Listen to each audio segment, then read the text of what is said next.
সকাল বন্ধুরা, সকলে কেমন আছেন? আশা করছি সকলে ভালো আছেন, সুস্থ আছেন। আপনাদের ভালোবাসায়, ভগবানের আশীর্বাদে আমার পরিবারেরও সকলে ভালো আছে। আবার একটা নতুন ভিডিও আপনাদের সকলকে অনেক অনেক স্বাগত। আজকের ভিডিওটা রান্নাঘর থেকে শুরু করলাম।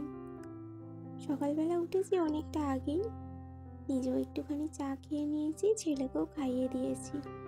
ও এখন বাইরে খেলছে, আর আমি সেই সুযোগে মুড়ি খাবারটা বসিয়ে দিয়ে সবজিটাও কেটে রাখলাম, যেটা দুপুরে রান্না হবে। আজকে একটু গাজর আর আলু ভাজলাম, এটা দিয়ে আজকে মুড়ি খাওয়া হবে। আর এখানে একটু বড়ি ভেজে নিচ্ছি, তার সঙ্গে টকের আলু, কচু, বেগুনটাও একটুখানি ভেজে নেব। একটুখানি ভেজে সেদ্ধ করলে নয় বেশি ভালো হয় খেতে, তো সেই জন্যই হালকা করে ভেজে নিলাম। ভেজে এবার প্রেসার কুকারে দিয়ে দেব, দুটো সিটি হলে নামিয়ে রাখবো। আর এইদিকে আমি চাটাও বসিয়ে দিয়েছি।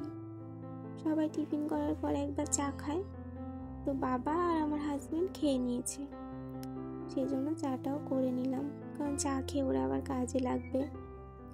আর এইদিকে আমি ভাতের চালটাও তুলে দিচ্ছি, ভাতটাও বসিয়ে দিলাম। আজকে একটু তাড়াতাড়ি রান্না বসিয়েছি, কারণ রান্না করতে করতে আমাকে সংসারের বাকি কাজগুলো সামলাতে হবে। সরস্বতী পুজো চলে এসেছে সামনে, আর এখন বিয়ে বাড়িরও সিজন রয়েছে, তো সেই জন্য আমার কাজের চাপটা একটু বেশি রয়েছে। এই কাজগুলো করতে করতে আমাকে ওই কাজটাও করতে হবে। তো আমি ডিমটা সেদ্ধ দিয়ে আর ভাতটা বসিয়ে দিয়ে চলে এলাম ওপরে কাজটা সেরে নিচ্ছি। ওপরে কাজ বলতে বিছানাটা তো গোছানো হয়নি, সকালে উঠে উঠেই নিচে চলে গিয়েছিলাম, তো সেই জন্য ওগুলো বসিয়ে দিয়ে আমি এই যে উপরে বিছানাটা গোছাতে এলাম। এলোমেলো হয়ে পড়ে থাকলে তো একদমই ভালো লাগে না, আর হুট করে কেউ চলে আসলে খারাপ ভাবে, তাই না? এমনি তো রোজই গুছিয়ে রাখি, তো সেই জন্য আমি আগে ওইটা বসিয়ে দিয়ে ওপরে গুছিয়ে নিলাম বিছানাটা। দেখুন, ডিম বসিয়েছিলাম বলে কিরকম কড়াটা সাদা সাদা হয়ে গিয়েছে। ডিম কড়াতে দিলে এরকমই হয়ে যায় দেখি। তো বড়িটা ভেজে তুলে রাখলাম, এখানে বেগুন ভাজাটাও বসিয়ে দিলাম। ভেবেছিলাম আজকে বেশি কিছু রান্না করব না, কিন্তু সেই অনেক কিছু রান্না হয়েই যাবে। ওইদিকে তো বেগুনটা ভাজা বসিয়ে দিয়ে এই যে ডিমটা ছাড়িয়ে নিচ্ছি। বাবা বললো আজকে মাছ নেই, তাহলে এক কাজ কর, ডিম নিয়ে আয়, ডিম দিয়ে রান্না হবে। আমি আর কিছু বললাম না, যেহেতু বাবা বললো, সেদিন আর বারণ করলাম না যে আনতে হবে না। কি একটু ডিমের কারি করে দেব। আমার হাজবেন্ডও বলছিল ডিমের কারি খাওয়া হয়নি, কয়দিন হয়ে গেল, তো ভালোই হলে একটুখানি ডিমের কারি হয়ে যাবে, সবাই খেয়ে নেবে। আর ছেলের জন্য ডিমটা সেদ্ধ রেখে দেব। তো এইখানে এই যে বেগুনটা লাল লাল করে ভেজে রাখলাম। বেগুন, আলু, করলা, বড়ি দিয়ে একটা তরকারি করব। ছোট মাছ থাকলে নয়, এই তরকারিটা আরো বেশি স্বাদ হয়, এমনিতেও ভালো লাগে। আমার ঠাকুমা এই তরকারিটা খুব রান্না করতো ছোট মাছ দিয়ে, বেশ কিন্তু খেতে লাগতো। কড়াইতে 5 ফোড়ন, শুকনো লঙ্কা, তেজপাতা, পেঁয়াজ দিয়ে আলুগুলো দিয়ে একটুখানি লবণ আর একটুখানি হলুদ দিয়ে ভালো করে লাল লাল করে ভেজে নিলাম। ওরপর দিলাম একটুখানি আদা বাটা, জিরে বাটা আর রসুন বাটা, ওইটা দিয়েও ভালো করে একটুখানি নেড়ে চেড়ে কষে নিলাম। তারপর করলা আর বেগুনটা ভাজা ছিল ওইটা দিয়ে দিলাম, ওইটাও দিয়ে ভালো করে একটুখানি ভেজে নেব। আর বড়িগুলো যে ভাজা ছিল ওগুলোকে গুঁড়ো করে নিয়ে দিয়ে দিলাম, ওইটা দিয়েও একটুখানি নেড়ে চেড়ে জল ঢেলে দিলাম। জল ঢেলে দিয়েছি, এবার চাপা দিয়ে দেবো, এখন এটা সেদ্ধ হবে। আর এইদিকে আবার একটা কড়াই বসিয়ে দিয়েছি, ওর মধ্যে একটুখানি নুন হলুদ দিয়ে দিলাম তেলের মধ্যে, এই যে ডিমগুলো ভাজার জন্য। ডিমগুলো এইভাবে ভাজলে নয়, বেশ ভাজার কালারটা কিন্তু খুব সুন্দর আছে, মানে ডিম ভাজার কালারটা। তো 3টে হালকা করে ভাজবো আর একটা একটু কড়া করে ভাজবো। বাবা হালকা করে ভাজা না খেতে চায় না, একটু কড়া ভাজা পছন্দ করে, সেই জন্য বাবাটা একটুখানি রেখে ভেজে নিলাম। তেলের মধ্যে পেঁয়াজ কুচি দিলাম, আদা রসুন জিরে বাটা দিলাম, দিয়ে ওটাকে ভালো করে নেড়ে চেড়ে নেব। নিয়ে এখানে টমেটো কুচি আর লঙ্কার কুচি দিয়ে দিলাম, একটুখানি লবণও দিয়ে দিলাম। টমেটোমে যদি একটুখানি লবণ দেওয়া যায় তাড়াতাড়ি কিন্তু সেদ্ধ হয়ে যায়, গলে যায় তাড়াতাড়ি। তারপরে একটুখানি জিরে গুঁড়ো, ধনে গুঁড়ো, হলুদ গুঁড়ো, লঙ্কার গুঁড়ো, জলে গুঁড়ো দিয়ে ভালো করে কষিয়ে নিয়ে একটু জল ঢেলে দিলাম। তারপরে এই যে ডিমগুলো এর মধ্যে এবার দিয়ে দিলাম, একটুখানি ফুটে উঠবে, তারপরে ওটা নামিয়ে নেব। এদিকে আমার তরকারিটা প্রায় শুকনো শুকনো হয়ে গিয়েছিল, ওতে একটুখানি ঘি দিয়ে নেড়ে ছেড়ে নামিয়ে নিলাম। করলার তরকারিতে কিন্তু লাস্টে একটুখানি ঘি দিলে টেস্টটা আরোই বেরিয়ে যায়। প্রায় তরকারিতে একটুখানি লাস্টে ঘি দিয়ে রাখি।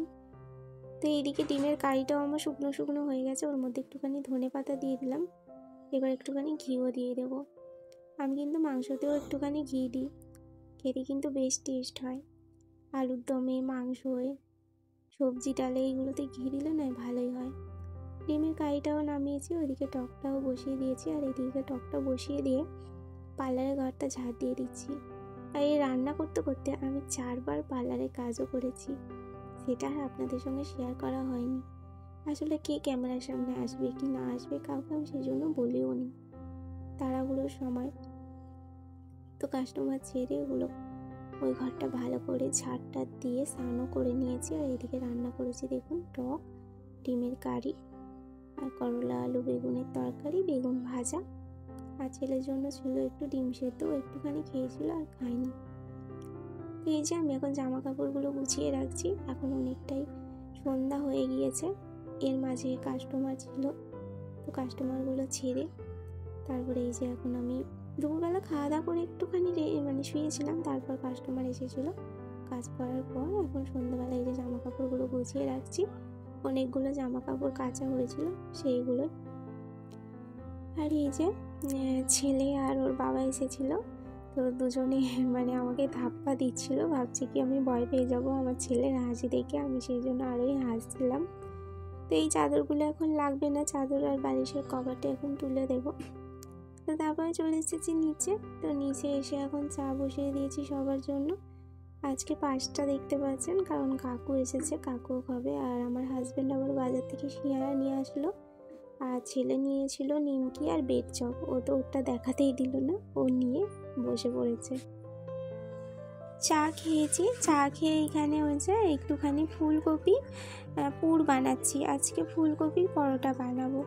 তো ওর মধ্যে একটুখানি আদা দিয়েছি আর রসুন বাটা দিয়েছি, তারপর পেঁয়াজ কুচিও দিয়েছিলাম, আর তারপর একটু ধনে গুঁড়ো, জিরে গুঁড়ো, কাশ্মীরি লঙ্কার গুঁড়ো, হলুদ গুঁড়ো, এমনি লাল লঙ্কার গুঁড়ো দিয়ে ভালো করে একটুখানি মিশিয়ে তুলে রাখলাম শুকনো শুকনো করে।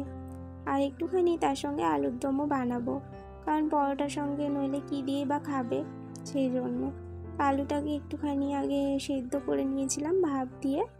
তো তারপরে মশলা কষিয়ে নিলাম, আর ধনে পাতাটা একটু মশলার সাথেই দিয়ে দিলাম, কারণ মশলার সাথে দিলে বেশ ভালো লাগে খেতে।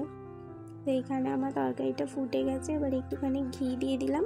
আর গরম মশলাটা আগেই দিয়ে দিয়েছিলাম, কারণ দোকানে গরম মশলা, তো বাড়িতে গরম মশলা বানানো হলে পরে দিলেও হয়, দোকানে যেহেতু সেটা আমি আগেই দিয়ে দিই। তো এইখানে সব পুরগুলো ভরে নিয়েছি, এবারে এক এক করে বেলে নেব। আর জানি না কেন কি সমস্যা হয়েছিল, পরোটাগুলো বেলার সময় না সব ফেটে যাচ্ছিল, মনটা খুব খারাপ হয়ে গেল।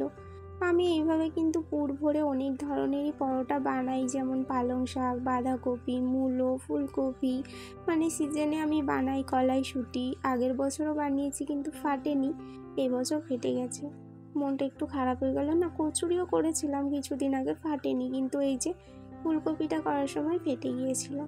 যাই হোক, রান্নাবান্না সেরে খেয়েও নিলাম। আর কালকে শ্যাম্পু করেছিলাম, সিল্কিং শাইনটা মাখা হয়নি, এখনই এই যে মেখে নিচ্ছি।